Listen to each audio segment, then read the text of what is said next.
I'm going to show you guys what rates look like for forecasted for 2024, the rest of the year here. Hey guys, welcome to another Monday morning chat with Steffani and Zella of Spokane, Washington, Deer Park, all over the map there. They know that Eastern Washington is what I should really say, isn't it, ladies? You know Eastern Washington very, very well. Yeah, we do. Yeah. All over. Yes, you do. I always enjoy our chats. So, but we got some interesting news. Actually, not so much. I took a look at rates. I'm going to show you guys what rates look like for forecasted for 2024, the rest of the year here. Okay. That graph shows you the prediction for interest rates, 30-year fixed rates with Fannie Mae, the Mortgage Bankers Association, and Wells Fargo. And you can see that they're certainly predicting a downward trend. That little hump right there, if you look at the graph, is actually fourth quarter 2023, which we're past. So now we're in the downward trend. And I wanted to point out a couple things. We talk a lot, the ladies and myself, about what rates do to home buying process. And so I kind of wanted to show you a couple things here. One is the downward trend that's expected. And as you can see, that graph goes all the way to Q4 of 2025. So that's almost 2 years out is what we're looking here. And there's a fairly steady downward draft there. You will also notice, if I can make this do this, here's what they look like more on a weekly basis. That's what we deal with. So when our clients come and say, should I lock the rate? Well, maybe so, maybe not. So see, that's from December 18th through January 11th. There was a downward trend in rates. You wouldn't really know it from looking at that particular graph because it's a very short time frame.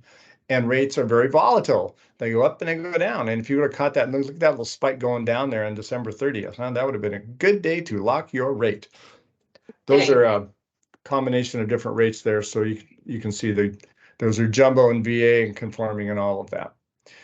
A quick question. What is the classification for a jumbo loan, please? A jumbo loan in your neck of the woods, I would have to check, but it's probably with a single family residence, a loan that's greater than about, I'm going to have to check on that, Stephanie. I'm going to say $600,000-$700,000 loan amount in your area. Now, to be a little more clear about that, conventional, which is Fannie Mae, has two tiers. There's conforming, and then there's what's called high balance conforming. And when you get over about probably, I think it's $540,000 or so, you're still in the conforming arena, which means Fannie Mae rules apply, which means you can buy with lower down payments and all of that. But the rate does jump up some when it's in the high balance conforming. So true jumbo is above the high balance conforming, and that's when you're getting up there a little bit. Okay. All right.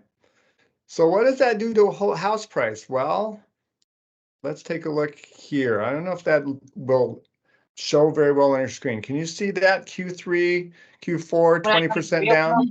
Have readers on. I'm going to read it to you. All right. Okay. So a $450,000 home, is that kind of a good price point over there? Yeah.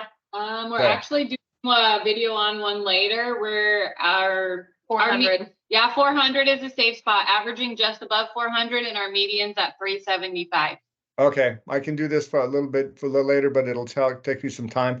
I chose 450,000, and what this shows you, today's at the peak of the rates, which was a few months back, rates were at 7.25%, and a person who qualified for a $450,000 home, putting 20% down, would have a principal and interest payment of $2,456 a month. That's what that shows you. So keeping that exact same payment in place, $2,455 for principal and interest, this is what it shows what happens with rates. So when rates go down to 6.75, which is where they're at right now, Q1, Q2, when we're looking at that same person now qualifies for a $473,000 home. So about a $23,000 increase in what they can qualify for. Now, I will give you that this is a little oversimplistic because the down payment is a little more on a $473,000 home, and the taxes and insurance are a little more on a $470,000. So this is just looking at principal and interest and assuming they qualify for the other. It'll still give you the same payment for the principal and interest. If we wait till Q4 2024, so that's basically the end of this year, rates are predicted to be at 6%. That same person could buy a house now for $512,000, still keep the same principal and interest payment with a 20% down. So Well, their we're talking purchase price, pardon me, 60 Steph? We're talking about like a $60,000 That's buying exactly power. what we're talking about. That's exactly right. And if they wait 2 years, it goes up to 540. That's $100,000 increase in purchasability, keeping the principal and interest payment the same, simply because interest rates are coming down. That was only a drop of 1.25. That is a drop from 7.25 on the high end, which we're past now, to 5.5. So that would be 1.75 1.75% in rates. Good job.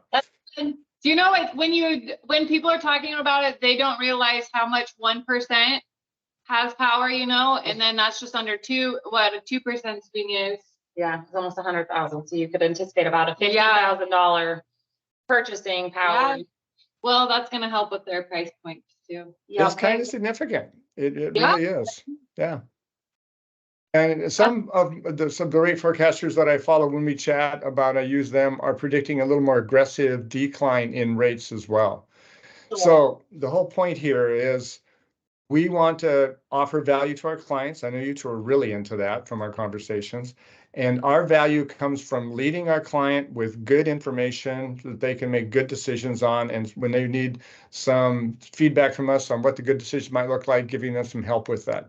And if someone's thinking about moving, thinking about buying, thinking about moving down, thinking about moving up, now's the time to start chatting with you two about it, looking at houses and getting prepared, because it takes a while to get prepared for that loan and the rate. And when rates come down and that feeding frenzy starts just a little bit, they want to be ready and well prepared. I want to add to that, though, that in addition, if they start that process now, they could potentially find themselves the house that they want. You don't have to rate lock, like we said, but then you're also beating out the other competition, which there's a lot of people don't want to go out because it's freezing, like below temperatures. We're just getting hit with snow. And a lot of times people will wait until that springtime. I don't know why, but they do. Because it's easier to get out and go see those houses, right? Whatever. We drive sleepers, remember? Florida. So I would say definitely start shopping now, because you can always, Well, from the sounds of it, you had mentioned that when it's coming down, it's going to be a very aggressive decline in that rate. And so that frenzy that you were speaking of is definitely going to show up. And so if you want to avoid the frenzy and the competitive, things are going to get competitive. Yeah. Inventory is still slightly low right now too. So I think that as we see that decrease of interest rates, that'll cause even bigger frenzy. What was it? We had 1,200 active listings in our Spokane MLS. Oh, good. Which is that a bit of an increase or what? What did you say? I'm sorry, John. What's the change there? Where did it come from? Have you had more active listings now? Is that what you're saying than you've had in the past? The date, 1,200 is actually sitting a little bit lower than what we would average be sitting at from last year. Okay. But I mean, that makes sense, because a lot of people, again, with the interest rates being what they are, people are kind of hanging tight. And the people that are moving are the ones that are having life happening. So either career changes, families are getting bigger, families are downsizing, whatever it may be. That's what's the motivator. Where before, you had people that were out shopping just simply because why would you not? Like with interest rates as low. Right. Yeah. Why wouldn't you? So you see the clientele be a little bit different, but this is all good. To leverage off what you're saying too, Steffani, now's the time, like you're saying, the seller still may have a little more ability to negotiate. And with the 2% seller buy down, you can get that rate now that we're talking about, that's available a year and a half from now, and your buying power just got to where that is at much quicker. So my expectation is really that rates will probably be a fairly gentle decline, but I think clients should be prepared for the potential that rates could be a little more aggressive in their decline and be ready to move forward. Okay. Thank you so much for all of that information. It's super helpful and informative, especially, as people are looking to purchase, refi, do all the things. People are trying to get in that sweet spot right now where they beat out the frenzy, but they're still getting that rate right as it's dropping. So if we can keep people updated as it's happening, I think that's really good. Yeah. Yeah, exactly. That's what we want to do. Absolutely. Thanks, ladies. Chat with you next time Thank for a you. Monday morning update. Have a good day.